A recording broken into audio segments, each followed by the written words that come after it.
He's not the kind of person that you take to, because he's so cynical. He's got no feelings for anybody. He just uses people for his own good, and when he's finished, well, he throws them aside. So I just feel sorry for him. You think you're in control of this wonderful, enjoyable lifestyle, and there's a sort of moment where you are, but then what happens is that the lifestyle starts to choose you. That's the problem. Brian Jones, born on February 28, 1942, in Cheltenham, England, would become a pivotal figure in the history of rock music as the founder and original leader of the Rolling Stones. With his distinct musical talent and rebellious nature, Jones played a significant role in shaping the band's early sound and image.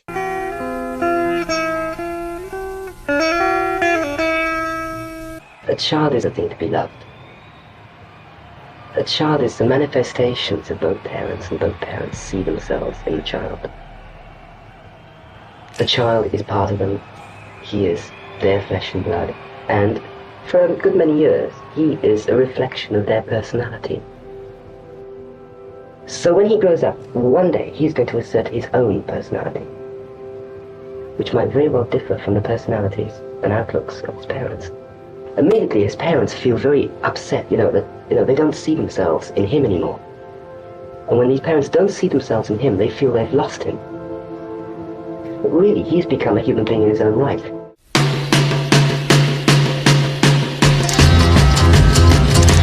Brian had a rocky relationship with his folks, and it stuck with him for the long haul. They weren't thrilled about his way of life. They basically wanted him to follow in his dad's footsteps and snag a regular gig. But guess what? At a mere 19, he kicked off the Rolling Stones. They were total trailblazers, turning heads with their wild long hair and rebellious attitude towards the norm and authority.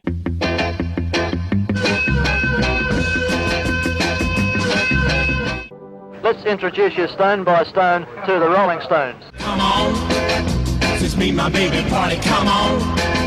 I can't get started, come on. Hello, I'm Mick Jagger. Charlie Watt. Who? Charlie Watt. Brian Jones. Keith Richard. Bill Wyman. On the question of hair, boys, you're pretty long in the hair. What's the point of long hair these days? I believe it's going out in England and it's going out in Australia. Yeah, but we still like it. You thought of anything different, like plaiting your hair or anything like this? Ha, funny man. We've got a comedian here, I see. I believe some of the Eastern States groups have even suggested that you're effeminate. What have you got to say about this? Well, darling. Well, we're not, Some stupid guy trying to reach another number. Up to a certain point, Brian was a perfectly normal, conventional boy who was well behaved and was well liked. Liked, I suppose, because he was well behaved. He did his studies, and he was quite a model schoolboy. And then there came this peculiar change in his early teens. At the time, I suppose, he began to become a man, where he began to get some resentment of authority. It was a rebellion against parental authority, and it was certainly a rebellion against school authority. He often used to say, why should he do something he was told just because the person who was telling him was older? Brian had immense opposition from his father. His dad didn't like him trying to be a musician. So they all just thought, get a proper job, the same old thing.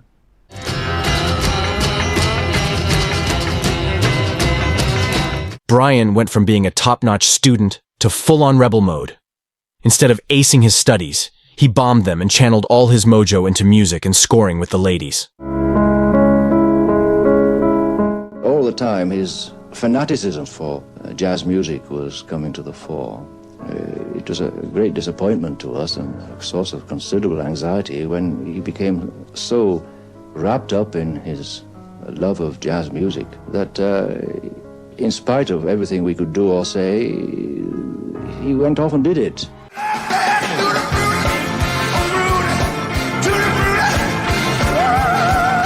Brian Jones, the dude who kicked off the Rolling Stones, had his fair share of love stories.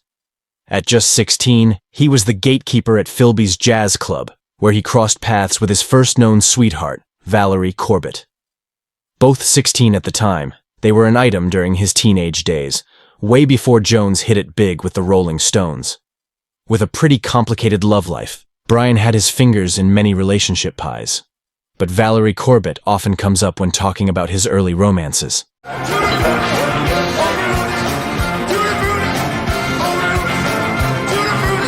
Frustrated with his parents not approving, Brian decided to hang out with Val's family and just jam to blues music all day. Val was pretty cool and friendly, and Brian was totally into her, and she was definitely into him. They were like a perfect match. Then, bam, Val found out she was pregnant. At first, she was super excited because she and Brian had plans to move to London and set up a place together. But reality hit her like a ton of bricks. Brian did offer to tie the knot, but Val's folks, especially her mom, shut that down quick. Back in the day, parents had the final say, so off they sent Val and Brian's kid to an adoption center.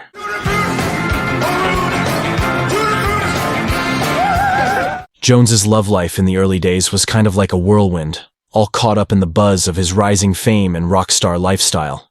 Back in 1960, he crossed paths with Pat Andrews, a cool chick from Cheltenham, England.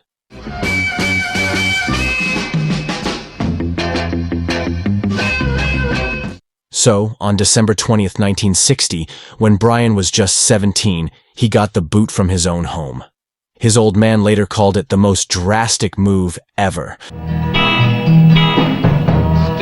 you beg me to celebrate, but my friend, that will never fade.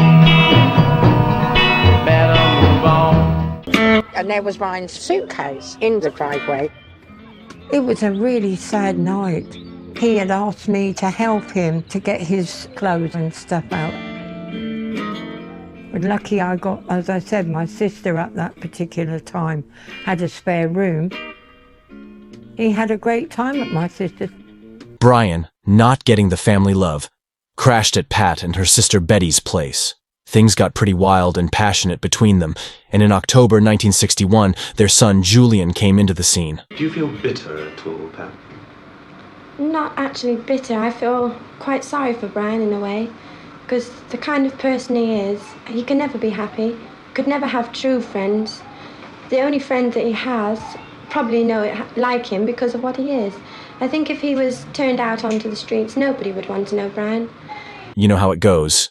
Jones, diving headfirst into the Rolling Stones scene, and his love for partying put a strain on things, and they eventually went their separate ways. He's not the kind of person that you take to, because he's so cynical. He's got no feelings for anybody. He just uses people for his own good, and when he's finished, well, he throws them aside. So I just feel sorry for him. I look inside myself and see my heart is black. This whole adopting other families gig became a bit of a thing for Brian. He'd get these girls pregnant and then hit the road. And believe it or not, he pulled off this routine at least 5 times.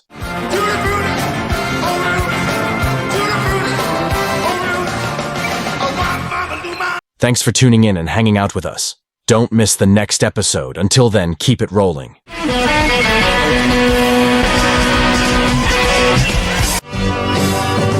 He don't know if it's right or wrong. Maybe he should tell someone. He's not sure just what it was, or if it's against the law. Something